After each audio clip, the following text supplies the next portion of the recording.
Here. Hi, YouTube. Sorry we're late. But here we are. Davis bouncing. Ready to go.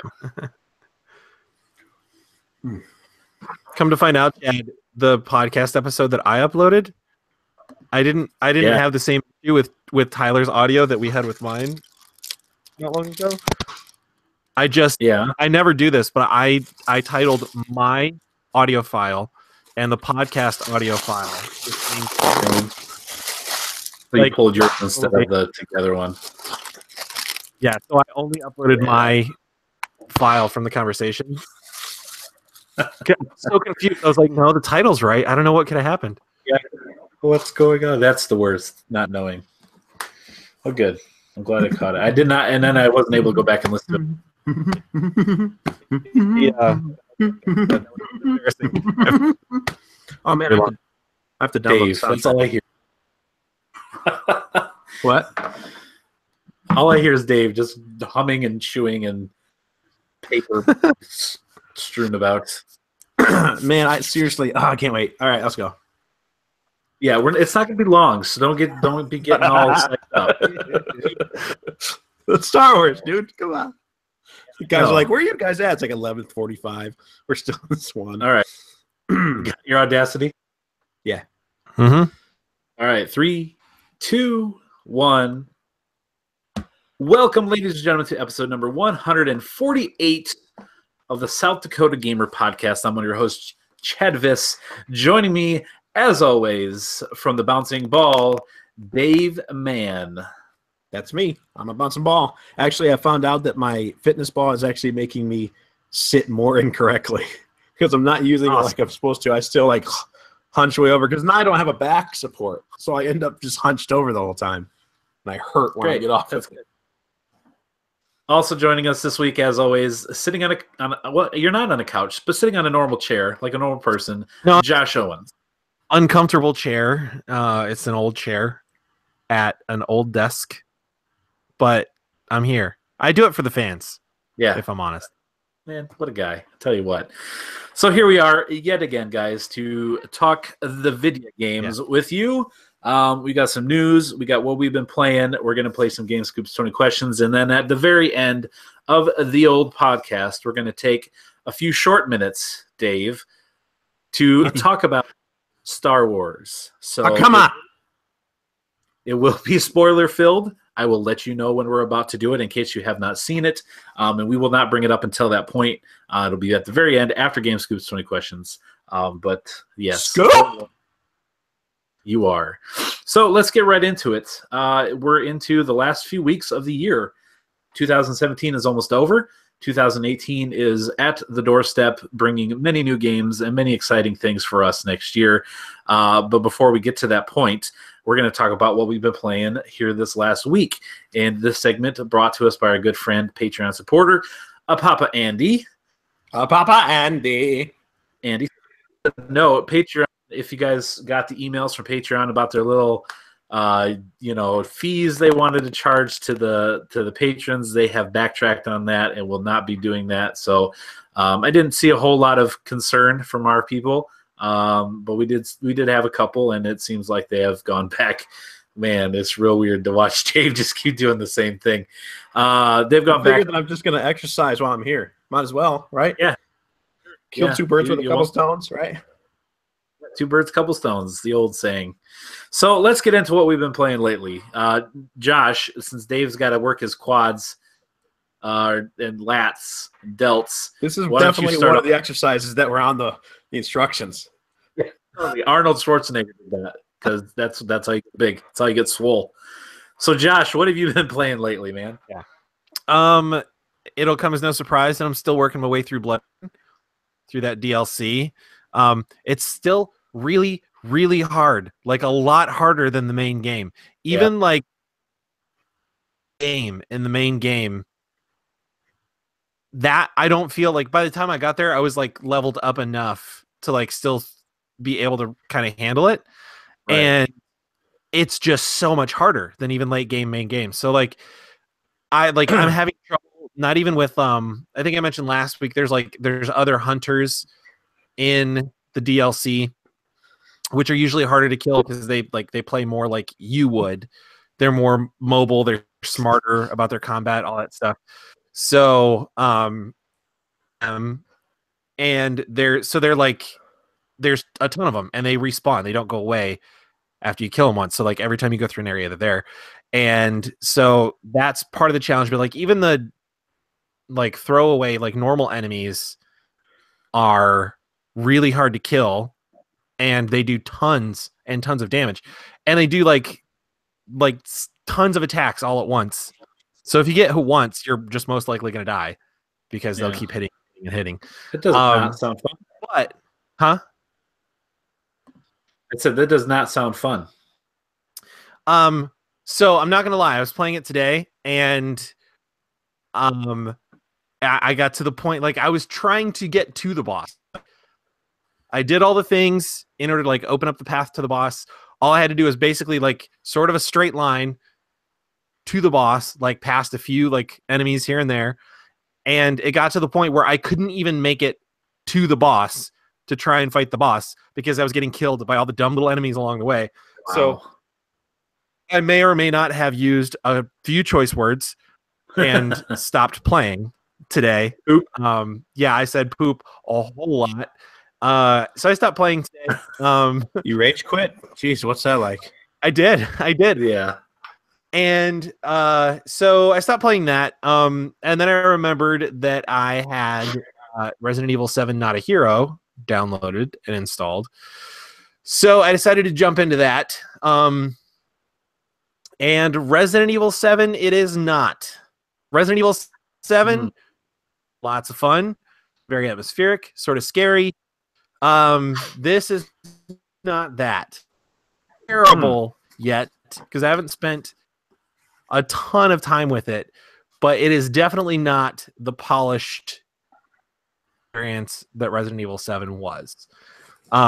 You play as Chris Redfield, and you're going into, so anybody that's played the game, towards the end of the game, you end up like in some mine shafts, and like tunnels and stuff like that towards the end of the game. So you play as Chris Redfield, and you go back into those same tunnels to get I can't remember his name, but like basically the adult son of the father of like the family. So like you're going back in, the one that was like crazy and he like sets a whole bunch of traps like in the main game or whatever. So like you're going back in to get him and like bring him out. I guess they like want him to study him or like ask him some questions or whatever. So the twist here is that you are Chris Redfield, but you are working for Umbrella. This time around, Umbrella is not bad anymore. There's like a short like exposition right at the beginning, but the girl says basically like, you know, everything's changed. The only thing we've really kept is the name. So they make it very clear that Umbrella is not a bad place anymore, or a bad corporation anymore. And Chris Redfield is like still trying to get used to like working for them instead of against them at this point in the game. But anyway, so you go in and like there's a couple different mechanics. There's like air.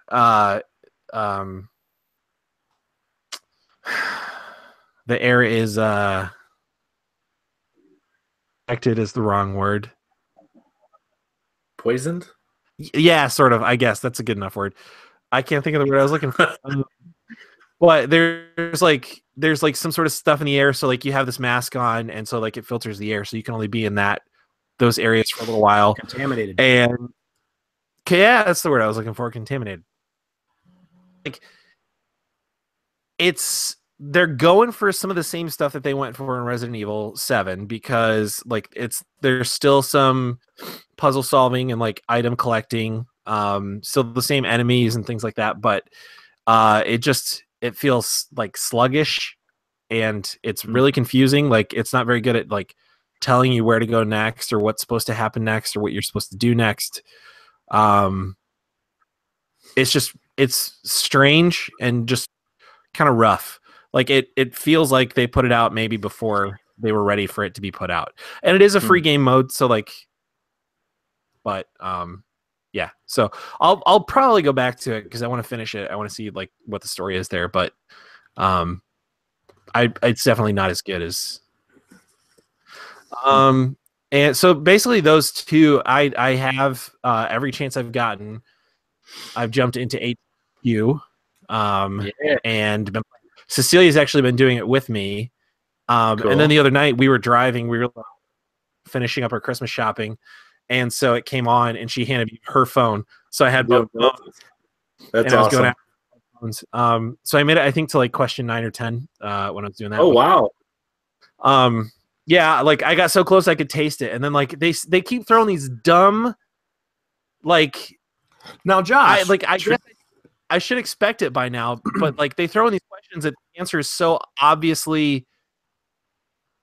I mean, it should be obvious at this point, like what the answer is, but like I keep missing it on those questions, and now I know that there's a temptation, Josh. I know there's a temptation to be a little bit greedy and try to win twice, but you could always use the other phone as a backup if you're not sure to answer another question, enter another answer. Well, yeah, that's what I was doing. Like, okay. So like on the ones that I was positive about, I would like answer with both. But then like when it came to one, like, so the first one that I got wrong, I did that with both of them. Like I was like, it could be this or this, I think. So I answered both questions. So one of the phones got knocked out. And then like, I think it was like I'm almost positive it was question 10, or question 11. I can't remember.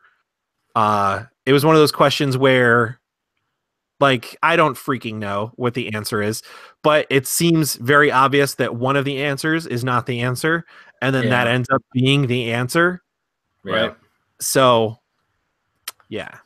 Yeah. So, the first question I got knocked out on that night, I remember, it listed a bunch of cities. It was like Portland, Oregon, Minneapolis, or Toronto. And then it asked, which of these is the southernmost geographically? Toronto. So like, yeah, I mean, I know that now because like I answered with one of the phones and I answered Portland with the other. So like stuff like that. Like, I don't know. I guess they're doing their job because they're asking questions that knock people out, but it's like, it's freaking frustrating when you get a question like that and you're like, so close. Like Toronto seems like the answer that it shouldn't be because Toronto's in Canada and like, even though, you know, whatever. But yeah, it was just, so I can't remember the question I got knocked out on second, but yeah, so I've been playing that every chance. I only guessed that though because I'm from Michigan, and I know that. Oh yeah, like parts of Michigan are more north than Toronto is. So it is fun though. Jeff Keighley hosted. Yeah, I saw that. Like early. So it's not always the same dude. Most of the time it's Scott. Okay. Yeah, it is mainly Scott. He was out. I know he's also a stand-up comedian, so maybe he was just like doing part of a tour or something. All he said was that he was in. Where did he say he was? Oh, St. Louis. But he didn't say why. So like he had people filling in for him while he was gone, and then he was back. People hate that. Last night or something. Jeff Keighley, I thought did pretty well. Jeff Keighley is already like used to being a host of things, so like I felt like he did pretty well. The guy on Saturday night when it failed, right? It failed, and they had to come back an hour later. People hate it when it's not Scott. Like they're just like free Scott. Yeah. Everybody's like waiting for Scott to come back. I do like Scott the best, I think. But I thought those two did pretty well. The other ones, not so much. They weren't great. But yeah, it's fun. So. You're not playing HQ. It's a free app on your phone. Trivia questions, 12 trivia questions. Make it to the end and get your share of whatever the prize is. They gave away $10,000 on Sunday night. Yep. And I think each person that won like $90 some. So quite a few people won that time, but there have been big winners. Yeah, it's worth a shot. Why not? It's growing a lot. I think. Do we know what the most someone has won is? In one shot, I don't. I think it's in the 200s. I think the last time they gave away $10,000, everybody that won 200 something that time. Yeah, there's close to 500,000 people last night on the $10,000 one. Yeah. I think it was Saturday night. they had like 600 some thousand, like, which is like 5 or 600,000. Like that's the most they've had, I think, so far. So it's growing really, really quickly, which explains a lot of the technical difficulties they're having because it is definitely pretty janky. But it's still fun. I mean, crazy. Unless there's something super nefarious going on, which we've speculated on, there's really no reason not to. And it's been months now, and we've not really heard anything. So they're still gathering that data without you knowing. So yep. To find out how dumb Americans are. That's what I've been doing. Do we know yet where the money comes from?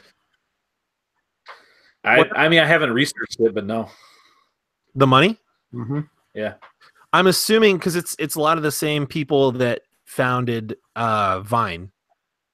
So maybe they just have it. I'm assuming a lot of the money came from the buyout. Yeah, that would make sense. But other than that, like again, I would assume. So like I think we talked about Movie Pass on the podcast, but like I would assume if it's not all Vine money, probably came from like venture capitalists that invested or they took out some kind of a loan or something. Business model is basically just stay afloat until they have enough data or like somehow monetize it. But can't wait to find out. Yeah, it's a real weird thing. Yeah, for sure. Cool. All right, Dave, how about yourself? What have you been up to? I played some Zelda Breath of the Wild, which is still, man, such an amazing game. Get back into it immediately and you're like, gosh, so good. Nostalgia, just the sense of exploring, the sense of still looking and saying, gosh, man, I still haven't gone here, or I haven't gotten this, or there's this going on. And I did more of the DLC I talked about last time. Yep. Just a really fun game. One game of the year at the Game Awards, as we talked about. We won our pick for number one game of the year. Right? My game, anyways. You guys don't agree with me? Well, we'll have to figure it out. The Game of the Year podcast. Then we will know. That's I was going to say, I can't. I don't think. I don't know if there's a lot of games, Dave. I'm calling it, dude. I won last time. Paper, rock, scissors. I'm calling it. Right? My game of the year for sure. Anyways, play more of that. Love it so much. And then last but not least, pretty much the only thing I've been doing other than watching The Last Jedi, and I went out with a friend the other night and watched some Netflix. PUBG, PlayerUnknown Battlegrounds for Xbox One, came out last week, and I have been playing that a lot. Played some with you, Chad. Played some with my brother and my cousin and some other guys. Cool. Really love the game. Already have won first place in squad, which is really cool. My brother and my cousin have already won 2 duos, first place duos. Mm-hmm. And so we're looking forward to playing that with the guys. I think tonight we're going to try to do that. So I'm looking forward to doing that. But I know Chad also wants to talk about it. So I'll very briefly just say. Played as much as you did. Huh? I haven't played it as much as you. Well, I really like it. There's a lot of, like, they kind of throw you in there and don't really explain anything. There is, like, you can go in to settings and look at a controller map out, but it's in game. I don't think you can do it out of game. Can you? Is it possible to do it out of game? I don't think you're right. So you can also change your sensitivity, and I think that's only in game. But anyways, I did that stuff, made it a little bit better. Once I started realizing, I remember the first time Chad and I played, we drop in and we're like, holy crap. I was like a little kid just following like Dave's anything, not paying attention. Yeah. I'm like going and the whole time the circle's like way far away. And Chad's like, we gotta go. Like 4 or 5 times before he decided to just start running. And I'm still way up here. I'm like, no, we gotta find a car. We'll never make it. Gotta find a car. And then like earlier before that, let me backtrack a little bit.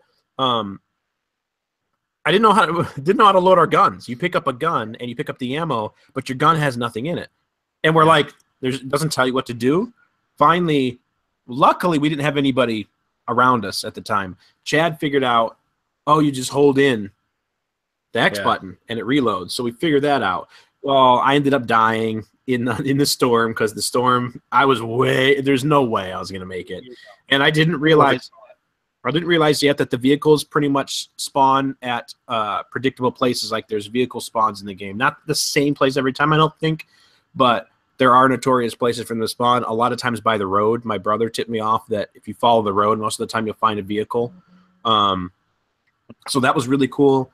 I learned that if you tap the left trigger, you'll go into aim down sights view. It's basically snaps you into that view, so you don't have to hold it. If you hold it when you're in third person, you'll just aim kind of over the shoulder like a Gears or whatever else games, Mass Effect games. Or you can hit the right bumper, and that will snap you into first person completely. So even when you're not aiming, you're in first person. So if you want to play it like that, I like playing it in third person. And then snapping into aim down sights when you're like going around buildings. I also found out some good guns I like the auto shotgun. Cool. Really nice gun. I did find one of those snipers that we never knew, because it helps. My cousin is a police officer. So we're running around, me and my brother running around, and we're playing, and he's in the group too, in the party. And we're like, gosh, man, I need more ammo for this gun. I don't know what this is. And he's like, what gun is it? And we're like, blah, blah, blah. And he goes, oh, 35 millimeter or 9 millimeter, either 9 millimeter or this, and this. I'm like, oh yeah, you know about like ammunition and stuff. So that like knowing that stuff actually helps. Like what kind of gun you have versus what kind of ammo you need, because you can only carry so many things. You need to have a backpack first of all to carry a lot of stuff. But after a while, it's a game of what do I need more? Do I need these med kits more? Do I need these? Do I want all these grenades? Do I want this ammo? What if I do find this gun? I want to have plenty of ammo, so I'll pick this up. So anyways, one of my favorite games so far, I ended up losing, but I killed like 6 people, which was the most I've killed in one game. And it was really cool because I had that auto shotty, and I went around, and there was a guy that was in the house, and he ran by me, and I was in the steps, and he ran by me, didn't see me. I shot at him and unloaded the clip, like 5 or 6 blasts. You could see it all in the walls and the doors. Didn't hit him one time. Completely didn't hit him one time. I was like, crap. And I was in third person. And he went into the room, so now he knows I'm there, obviously. So I go into aim down sights mode, and I'm slowly going around, and I see him. All of a sudden, I pop around the corner, and I see him kind of leaning, like you can lean if you push in the right analog or the left analog stick. But I got my shot off first. One shot from that killed him. That auto shot, he killed him, which I really liked. I was like, oh man, it was my first kill. Well, then later I killed a couple more from another area. But my coolest kill was, I'm running, and I see a guy down in a building. So I throw some grenades down there. He runs. It's one of those small little shacks, but it's like spent. I knew he was in there. He was shooting me through the window. So I got down to where he couldn't see me through the window because they were kind of high. And I went around the corner. I'm like, okay, he's in this room. I'm gonna have to go in and use my shotgun. Went in. He got one shot into me, which took my health down a little bit. But I had that shotgun and just mowed him down, right? Well, then I went up to get his vehicle, and all of a sudden, here's a Jeep coming at me, right? And I'm like, oh, crap. So I hide behind this tree. The Jeep hits the tree. I aim at him, and I shoot, and I miss him. I'm, like, trying to shoot him out of his Jeep, right? I'm like, I've been killing these guys with one shot. If I could just hit him, he'll drop out of his Jeep and everything, and it'll be cool. Well, he comes around, tries to hit me. I got out of the way. I'm like, crap, if I don't get him, he's going to just end up killing me. So finally, I didn't do this on purpose, but I unloaded my whole clip into the vehicle trying to hit him. All of a sudden, the vehicle catches on fire. Jumps out down in the street, and all of a sudden, I'm on this hill looking down. I switched to this sniper that I had picked up, which didn't have a scope on it. It was just a regular sniper, and just aimed down sights. 2 shots took him out. It was like I felt really cool, like I was actually starting to get the cool and everything down. And so, but the one time we won, we actually got to a crate that had fallen, and I got a ghillie suit out of it, which was really cool because I was like hiding by this bush in a ghillie suit and shooting people from it and everything. And one time I was out of ammo. I'm like, oh crap, and I'm running around and shots are all firing by me, but I'm like in the woods, so they're like shooting at what they see as me moving, but at the same time, no one's hitting me. Like, not anyone was hitting me. And I was like, this is really cool, because my brothers were also firing everything that we want. So I really can't wait to play it again tonight. It's really fun. I'm glad Chad will talk about how many players they've had. It's been a little bit rocky launch, because it is already a kind of a janky game, and it's on Xbox Preview. So, but I think a lot of the criticism it's getting is not warranted. I think A lot of people are just looking for reasons to, because it's Xbox and not PlayStation, or because it's not PC. So there's a lot of that stuff going on. But I had a blast with it. I've been having fun with it. So awesome. That's it. That's it. Yeah, that's it for me. Okay, good. I don't really have anything else to say with PUBG because I think Dave and I only played 2 matches, and that was the most memorable one where he went the wrong direction, and I kept telling him to stop, to turn around, and he didn't, and he died. Left me all alone. He did get run over by a car another time. The guy was in the field, came circled, missed him, turned around and came back at him, and I just left him in the field dead. Died very shortly after that. So it's a lot of fun, and it's as Dave mentioned, it does have some jank to it. The textures are rough. It's not on a PC. It's on an Xbox. Even the Xbox One X, some of the draw distances and just the way it chugs with the frame rates it can have been a little rough from what the PC version is. But again, it's not a PC, and it is in early access. It's behind the PC build for sure, which the PC build comes out here tomorrow or today at the time, on Wednesday the 20th. The PC actual 1.0 version will launch. So they're a little behind on the Xbox version, but they did cross 1 million players within the first 48 hours. So 2 days after the game is available, 1 million people are playing it on Xbox. So there's an audience there, and it assumedly will only get better as they continue to work on it, things like that. I did see one pointer or one tip that if you're having frame rate issues, that if you go into your settings, your capture settings, and turn off the automatic DVR, how it constantly is recording the last minute or whatever for you in case you want to use it. If you turn that off, it helps with the frame rate issues. Say that one more time. How to work? If you go into your capture settings and turn off the automatic DVR, right? Like if it stutters and drops, it'll help that. It'll smooth that out a little bit. So a pointer to definitely take a look at. So I played that a little bit, just a few times. I played solo a couple times. I think 26 is the best I've got, and I actually got shot in the back. I had no idea there was a guy there. I'm still learning, still get situational awareness and things like that. I did play some Fortnite on PlayStation 4. I played the 50 versus 50 mode, and that's fun. It's a little bit easier because you've got a bunch of people to watch your back. And if you roll around in packs of 10 or 12 or 20, anybody you come across, you usually can just mow down. So I won a few times playing that mode. Fortnite's a lot of fun. I enjoy playing that too. Battlefront 2 came out with some DLC story, and I played through that. It was maybe an hour and a half or so. Just finishes up Iden Versio's storyline, leads directly into The Last Jedi, or real close to it at least. You see, for The Force Awakens, you're on a planet, and you see the Starkiller base blow up the Republic planets. You see that from where you're at. So it plays right alongside of it.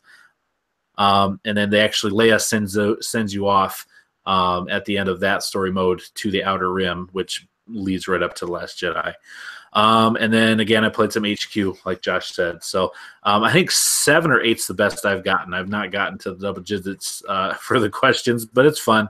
I enjoy playing it. Kids like watching me play that too. So that's what I've been playing, and that's what we've been playing. That's going to bring us into the news that you can use if you so choose to do so. Brought to us by the podcast.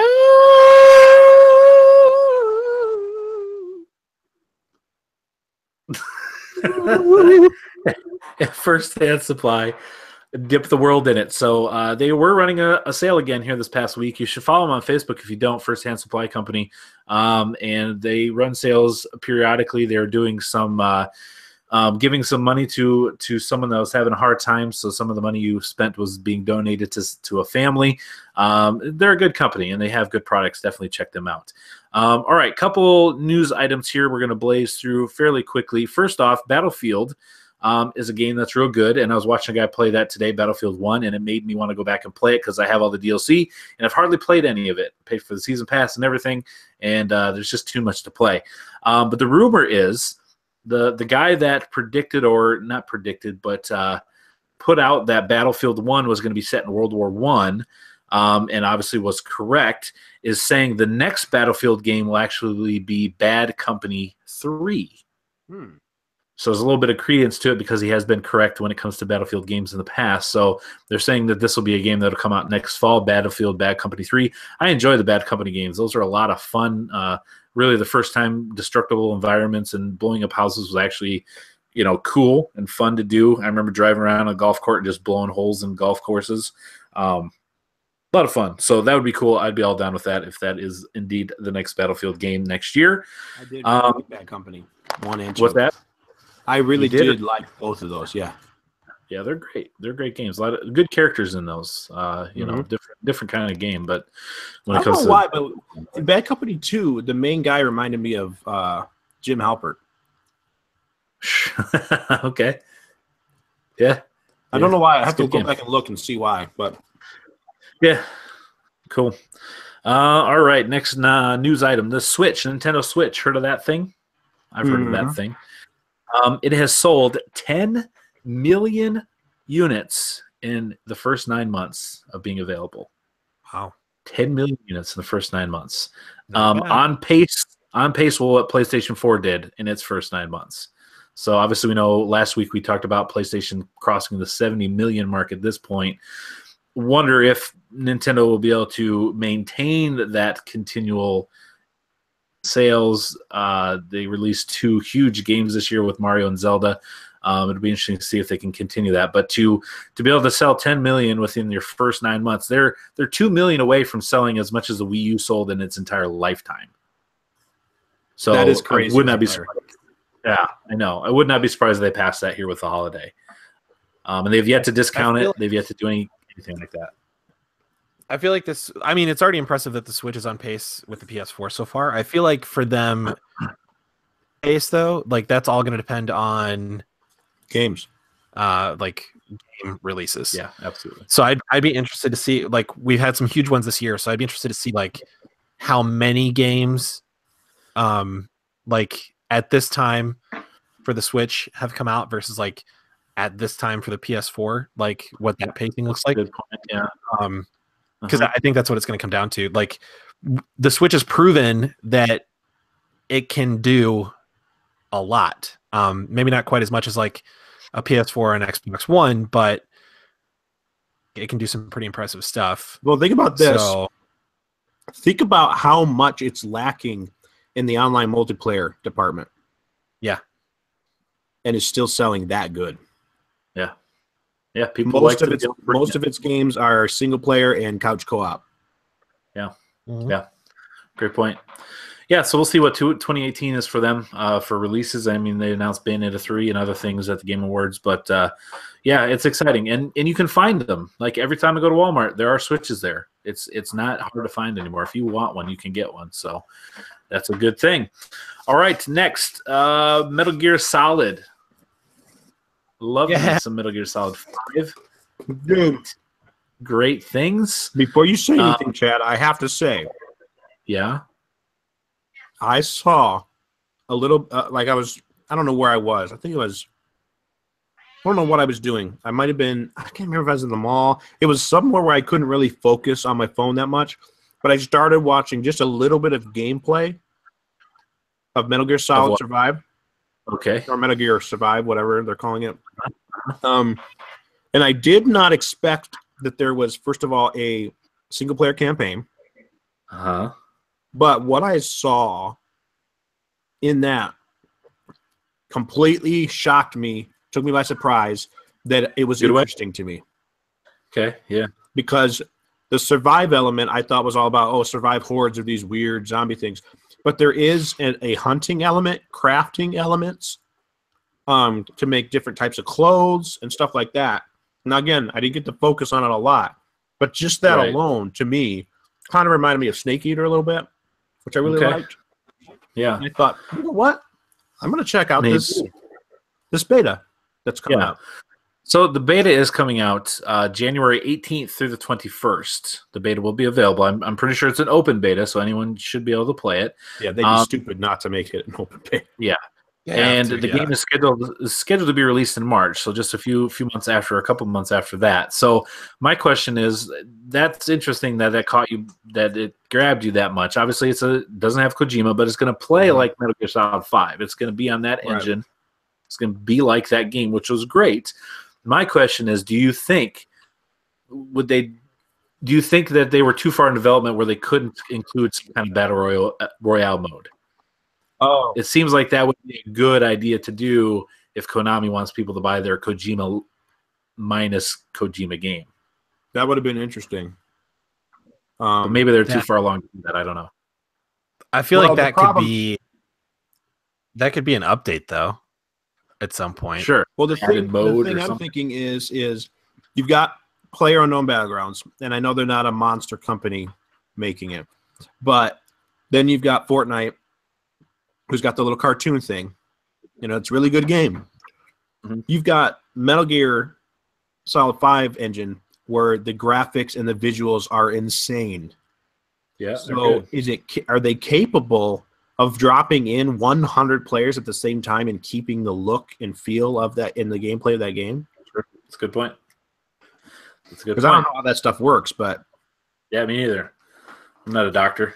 Yeah, they could do They could probably do 50 though. Sure, and just make a smaller map or something like that. Yeah, that's an interesting thought. I did, especially with the zombie element to it, which is not really something that that Fortnite, the Battle Royale mode, has. So that would be interesting. I did see CS:GO. It looks like they might be adding a Battle Royale type mode as well, which that would be big for that game. I mean, that game is big already, but to add that in, it would be pretty amazing. But I don't have all the information. People want to jump on that. Yep, so there you go. Metal Gear Survive beta coming in January.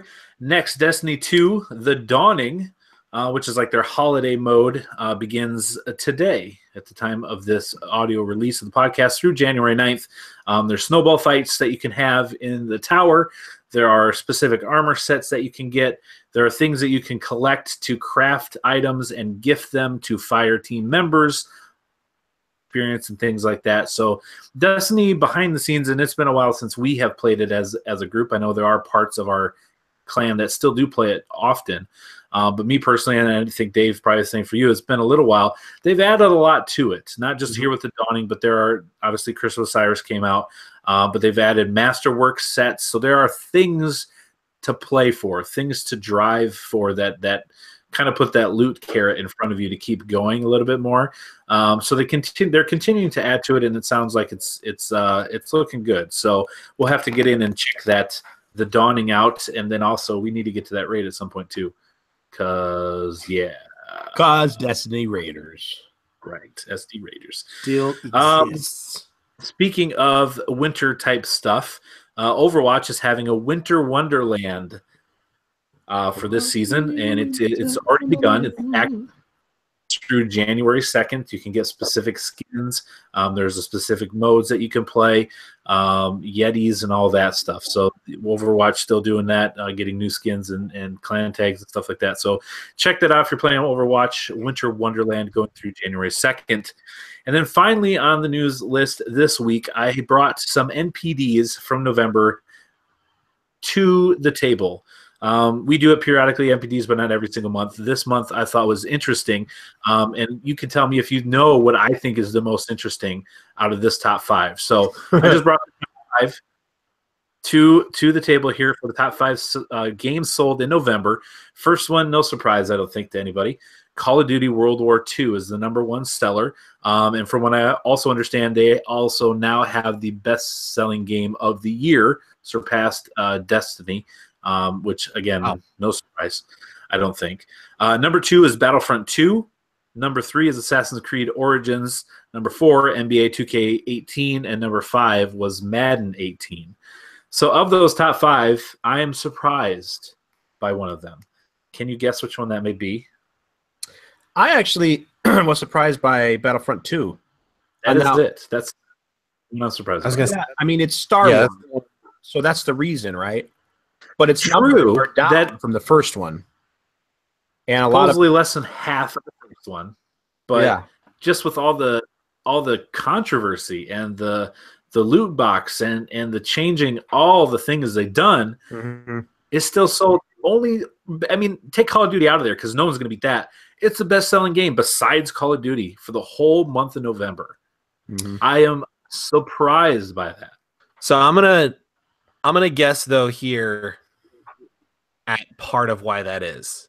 Okay. I think it's the same reason that Batman v Superman had a huge opening weekend.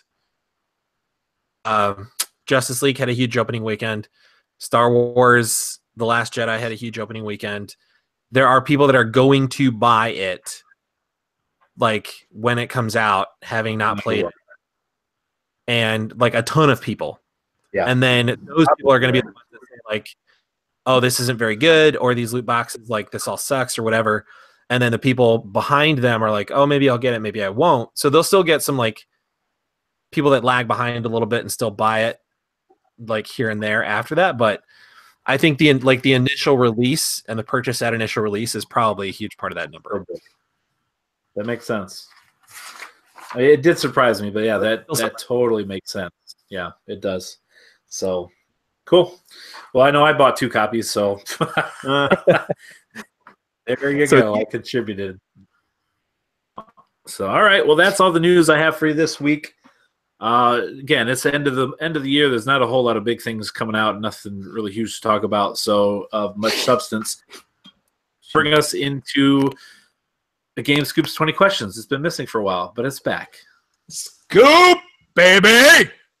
That's a new one. Yeah, baby. I like Scott. Scoop. Scoop-a-doop. All right, so Dave is going to choose the question or choose the game, and Josh and I are going to choose the questions. It's funny. It's funny because it's dumb. All right, so Dave has the game, and Josh and I are going to guess. So, Josh, why don't you start us off? I would love to start us off, Chad. Dave. Yeah. In this game that you're thinking of, yeah, do you, as the player, yeah, or the character, I'm going to say, do you as the character ever shoot a laser weapon? Oh my gosh. I don't believe so. All right. No laser weapon. It's very specific. Thank you. Okay. Did this game come out before January 1st, 2000? No. Okay. After 2000. All right.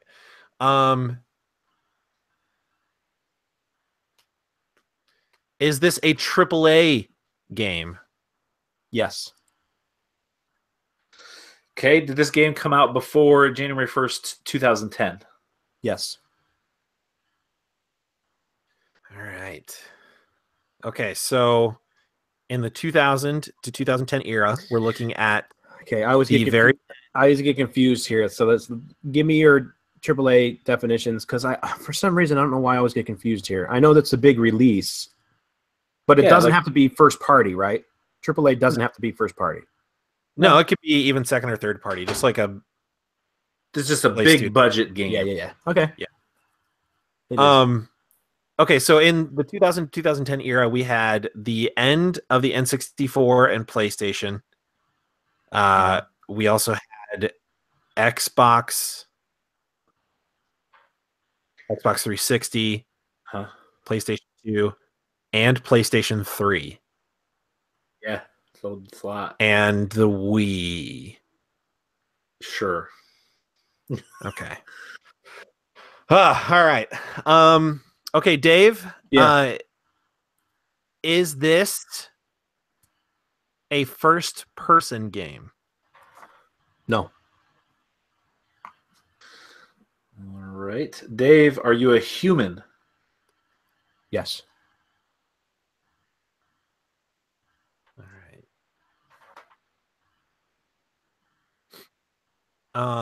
right. Play human. Do you kill things in this game? Kill things. All right. Human kill things. Do you here's human, let's see. Is this a multiplayer game? No.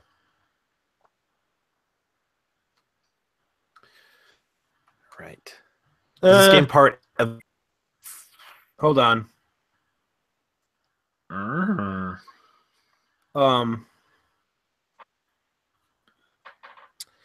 It does have multiplayer. But let it be known that I just found out it had multiplayer. Okay. All right. Is this game part of a franchise? Yes. All right. Is this a licensed property? Yes. That's 10. Thanks, Damon. All right. Pretty decent progress for 10 questions, I think. Yeah. Release, licensed property, part of a franchise in the 2000s. AAA, let's see. I mean, licensed property. It would. I'm assuming it's like it doesn't have to be, but it's probably going to be based on a movie or a series of movies, Right. I'm just thinking like a Transformers game would be based on the toys, I guess, primarily. But you're human. Oh, that's right. Yeah, man. Part of a franchise. That's a licensed property. Is this a horror game? No. All right. Was this game received well? Yeah. Wait, I didn't hear the answer. Yes. Yes. Okay. It's 12. So I asked about laser weapons in the beginning. I feel like it can't be a Star Wars game. No. So yeah. You're killing things. It's not a Batman game. Batman doesn't kill people. It does have multiplayer.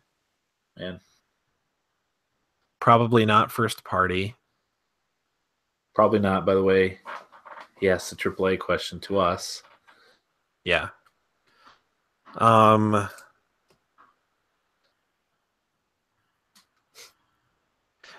Is this game set in present day?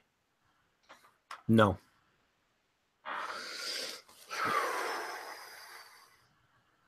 Man. Okay. Let's see here. Is does this game have a current game, like in the current generation of consoles? Is there a game you can play in this franchise now? Yes. Ooh. All right. What are some licensed properties that you can play on current consoles? There's not very many movie ones anymore. No.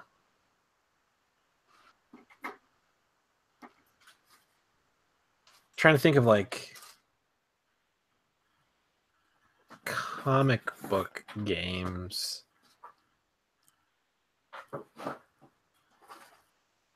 Like any that are really part of a franchise that fit all the other criteria.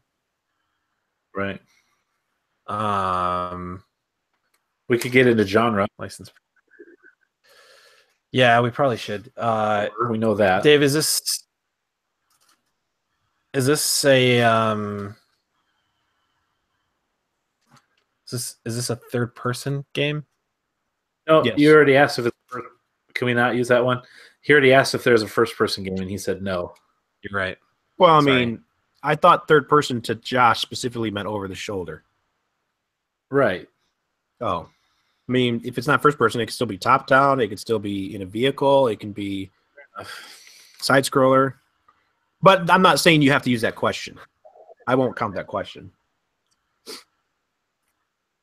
I did forget that I asked that, chat. Sorry.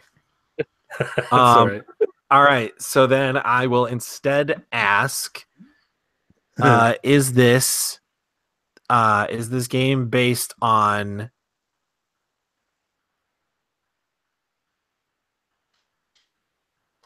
a Disney property? Yes. Oh.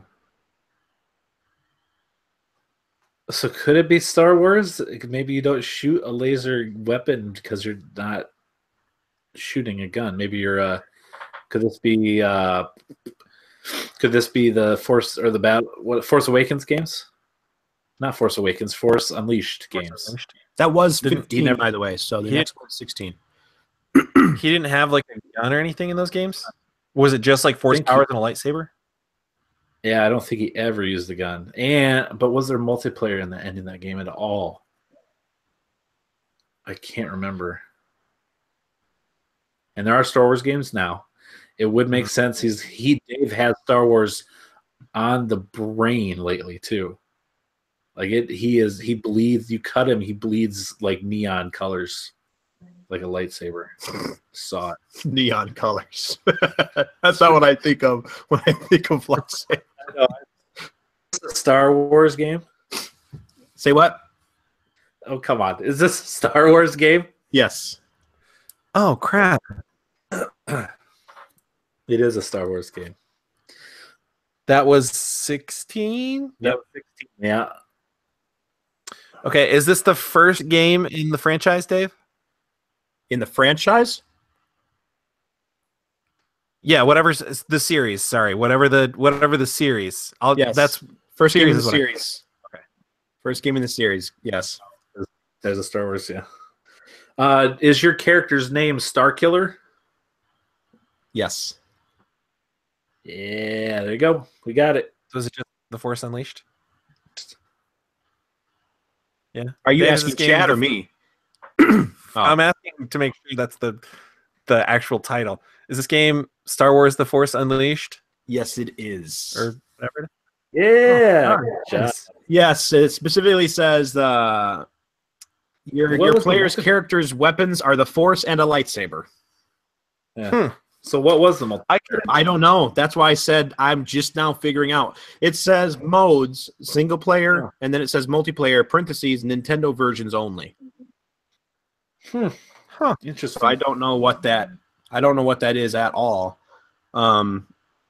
I thought about picking the second one, but I like the first one so much. I don't know. We've probably done this game before, but I just felt like doing it again because I wanted to. Absolutely. But yeah, it was a really cool game. I really loved the plot.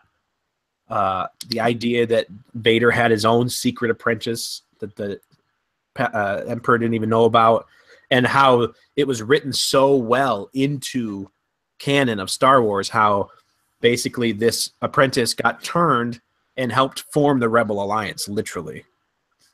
It was Right. really Yeah, it it's was like really cool how they tied it all together. And he became so powerful that he actually ends up wrecking Vader at the end. Yeah. Yep. Very cool. Good one. Good game. Good games. Good choice.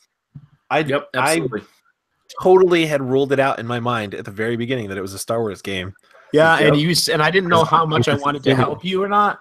But when you said that, I said, well, I didn't say no. I said, not that I know of, or I don't. Yeah, I said, I don't so, think so. Which I thought to Chad was going to tip him off. Oh, laser guns could be in this game. He just might not shoot them. Yeah. But it didn't. Cool. Good choice. All right. Well, that's going to do it for that part of the podcast, which is going to bring us to the Last Jedi discussion. So, spoiler, if you have not seen the movie or don't want to hear us talk about it, thanks for listening. We'll see you next week. But for those of you that are going to stick around, we're going to talk about it. Now, I'm going to set, we've got to limit it because I know us and I know we'll spend 50 minutes again doing this. So, 3 minutes. I think we should 3 minutes each? Yep, 3 minutes each. I'm thinking we should obviously let Josh go first because you and I have already had extensive talks about this, and we could.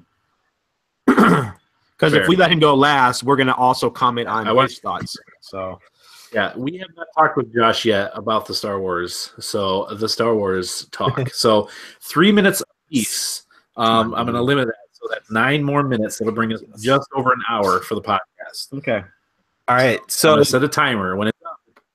Wait, so before I start, I have a question for both of you because I haven't listened to any of your Star Wars Rant podcasts not because I'm an unsupportive friend, but because I didn't want any speculation or anything like leading up to the movie.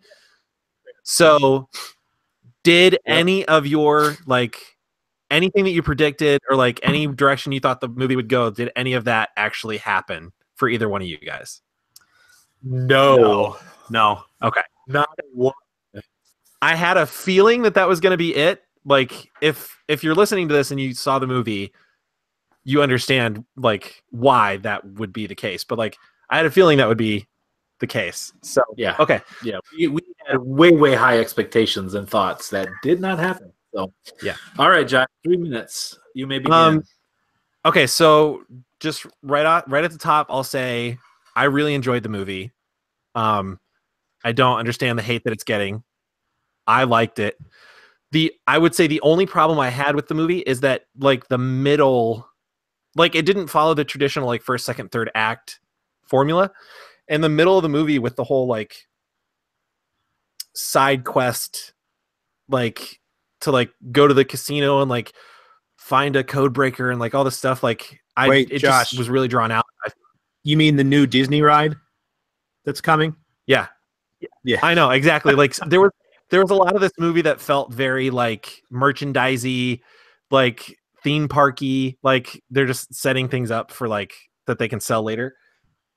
But like I didn't like that part of the movie. It felt sort of unnecessary and like really drawn out. I mean, this was such a long movie. It just didn't feel necessary. I felt like they could have found other ways to tell those parts of the story and accomplish the things that they were trying to accomplish without doing all of that.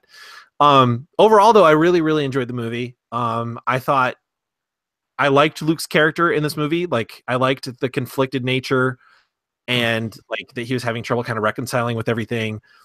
I liked Leia's character. I'm hoping that they're gonna like when we come into the next movie, she will have died off screen, like at some point in between the movies, and we can just go that route. So the one thing though that I want to point out, so they made a big deal in the movie about not being able to track ships through hyperspace. So two things on that. One is that I just read an article. So like since seeing The Last Jedi, I went back and watched Empire Strikes Back, The Phantom Menace, The Force Awakens, and A New Hope. So just like get more context around like the story and see if there was anything that like pointed to some of the stuff that happened. So I didn't watch the Rogue One again, but there was a section in Rogue One where like she's like right at the end of the movie, she's flipping through a bunch of projects that the Empire is working on to find what they're looking for, and she flips past one and says something like hyperspace tracking or something like that, and like continues on because it's not what she was looking for. So apparently in Rogue One it was something that the Emperor was working on at that time. However, I also watched Attack of the Clones. However, in Attack of the Clones, when the bounty hunter leaves Kamino, I think Jango leaves Kamino, and Obi-Wan follows him, he puts a tracker on Jango's ship, but Obi-Wan tracks Jango through hyperspace. They both come out of hyperspace right before getting to that planet where like that gladiator scene takes place. Are they saying though because he literally planted an actual physical tracking device on the ship? But to me, it seems like the same thing because they were tracking, like in The Last Jedi, they were tracking that ship's signature or whatever and tracking it through hyperspace. And Obi-Wan Kenobi, like just because Obi-Wan Kenobi like put a tracker on that guy's ship, like he was in a much smaller. Oh, jeez, he's got it timed. I forgot. Jeez. But he was in a much smaller ship, so like his ship wouldn't necessarily have like a tracking device built in, maybe or something like that. But like Obi-Wan did track Jango Fett through hyperspace. I hadn't considered that at all. Too. It was just like it's just something weird that like I noticed. Yeah, like during that movie.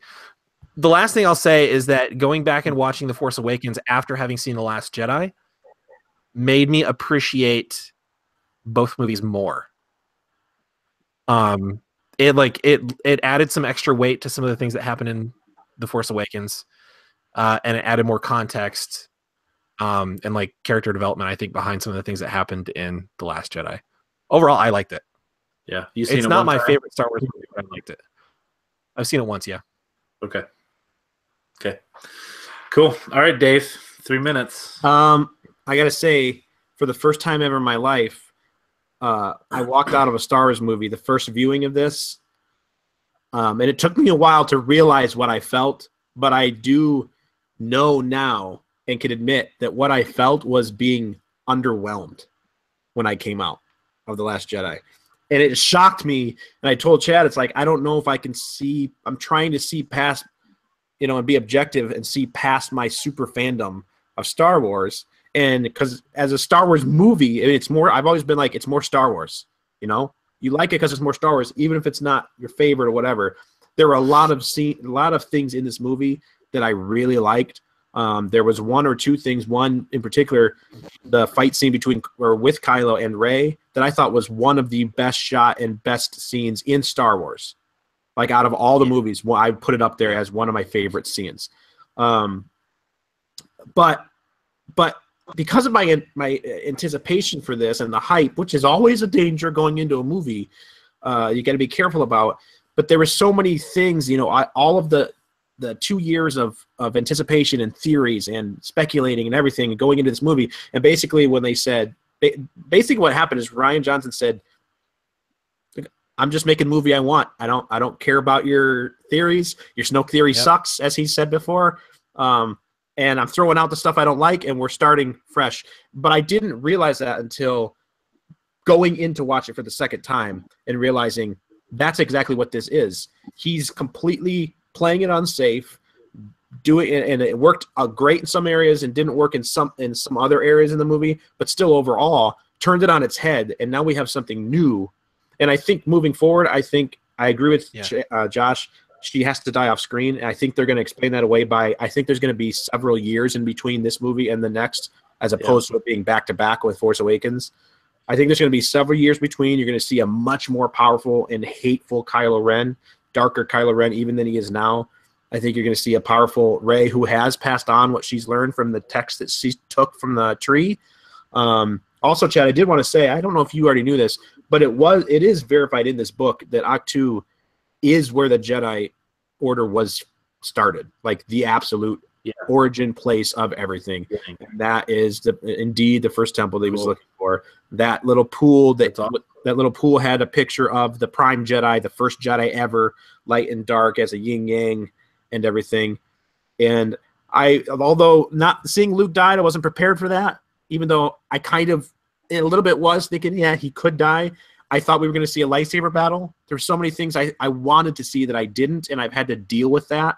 But the fact that they set up the stuff between Rey and Kylo talking to each other as a new Force order or power, and him saying to her, how are you doing this? You can't be doing this on your own. It would kill you. And then later, and realizing they can't see each other's surroundings, they can only see each other, and then seeing Luke and the fact that he touched through the Force every mind in that whole thing, even C-3PO's circuits to make C-3PO see him, to make himself really be there to everyone, literally is what killed him, because he used so much of the Force. And it took a little while for me to accept that, because they're basically teaching you this is something that's brand new. It wasn't in any other movies.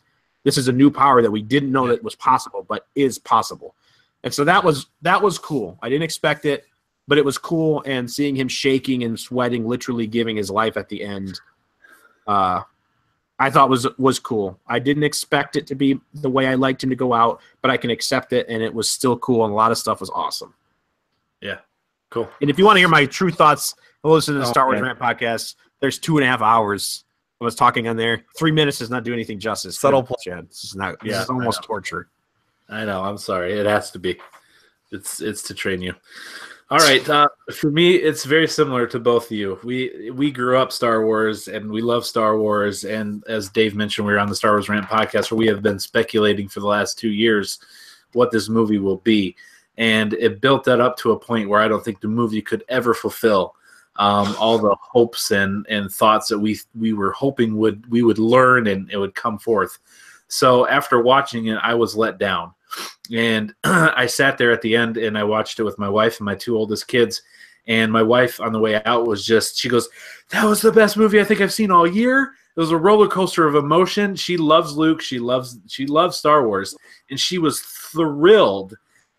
And I'm holding my daughter's hand, and I'm just like stoic. She's like, "What is wrong with you? How are you not just over the moon?" And I'm like, I don't know. I don't know how I feel. Like Dave said, I wasn't sure. I had to process, and it took me a couple days to actually get to work through how I felt, because I was not elated walking out, and I was disappointed that I wasn't elated walking out of the theater. And I love the movie. I enjoy it. I've seen it twice. I plan to buy it immediately. I'll probably buy the soundtrack. I got the visual dictionary coming. I'm into it. I'm not. Nothing about this is like, well, forget Star Wars. Rian Johnson ruined Star Wars. It's the worst. No, I'm not like that. I'm on board still.